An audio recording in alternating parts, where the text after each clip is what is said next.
Sabe, existe uma profecia bem antiga que fala sobre justiça eterna. E à primeira vista parece algo incrível, não é? Só que aí a gente olha em volta e o que se vê? Corrupção, conflitos, desigualdade.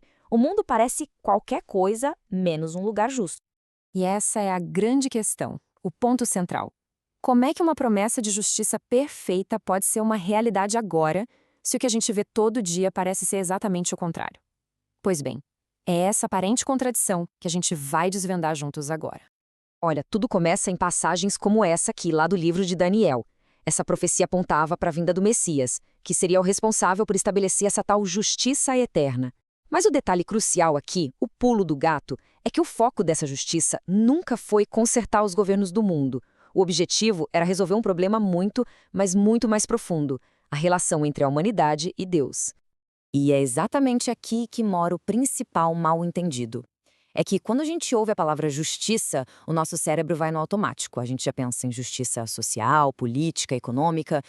Pensa só, quando falamos em justiça, a nossa mente logo vai para o que está aí na coluna da esquerda. Fim da pobreza, da corrupção, da violência. Coisas que a gente vê nos jornais. Mas a promessa da justiça eterna, na verdade, preenche a coluna da direita. E as respostas ali são de uma natureza completamente diferente. As soluções são espirituais e não terrenas. Então, só para não deixar nenhuma dúvida, vamos riscar da lista o que essa justiça não é. Ela não significou o fim automático das guerras, da desonestidade ou das falhas humanas. Não se trata de instalar uma utopia aqui na Terra de uma hora para outra. E a razão para isso fica muito clara nas palavras do próprio Cristo. Se o reino onde essa justiça opera não é deste mundo, as nossas expectativas também não deveriam ser, certo? A arena dessa justiça é outra, é uma dimensão espiritual, não política. Ok, então, se não é nada disso que a gente imaginava, o que é, afinal? Bem, a justiça eterna, em sua essência, é um status. Um status legal e permanente diante de Deus. É sobre ser declarado justo, de uma vez por todas. Não por mérito próprio, mas sim por meio da obra de Cristo. E essa nova realidade, ela se sustenta em 4 pilares fundamentais. Pilares que transformaram completamente a dinâmica entre o céu e a terra. Vamos dar uma olhada em cada um deles? O primeiro pilar é, uau, simplesmente demolidor: o fim da condenação. Pensa na lei como um código penal divino que todo mundo, sem exceção, infringia. A justiça eterna significa que aquela sentença de culpado foi permanentemente apagada. A dívida legal, zerada. Mas não adianta só pagar a culpa, né? É preciso ter um status positivo, um status de justo. E é aí que entra o segundo pilar, a justificação pela fé. Isso não é algo que se conquista, é um presente. É como receber um atestado de retidão que nos coloca finalmente em um estado de paz com o Criador. Bom, com a condenação anulada e a justiça declarada, o resultado natural só podia ser a reconciliação.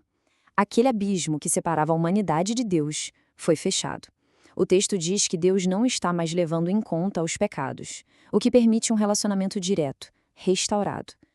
E para fechar, tudo isso colocou um ponto final no sistema antigo e temporário. Os sacrifícios de animais, por exemplo, eram como um pagamento constante dos juros de uma dívida impagável. A obra de Cristo foi o pagamento integral do principal. Um sacrifício único, perfeito, que quitou a dívida para sempre. Simplesmente não é mais necessário. Então, peraí. Se a justiça eterna não veio para resolver a corrupção em Brasília ou os conflitos no Oriente Médio, qual foi a grande injustiça que ela resolveu de verdade? Foi a mais fundamental de todas, a própria condição humana. A nossa incapacidade de sermos justos diante de um Deus perfeito. Os textos são bem diretos quanto a isso. A declaração era universal. Ninguém atingia o padrão. Na perspectiva divina, a maior de todas as injustiças era essa separação, esse desalinhamento fundamental entre o Criador e a criatura. A lei mosaica teve um papel genial nisso tudo. Ela funcionou como um diagnóstico preciso. Pensa num exame de ressonância magnética, que mostra a fratura nos mínimos detalhes. Mas o exame em si não tem o poder de curar o osso. A lei provou que a solução precisava vir de fora.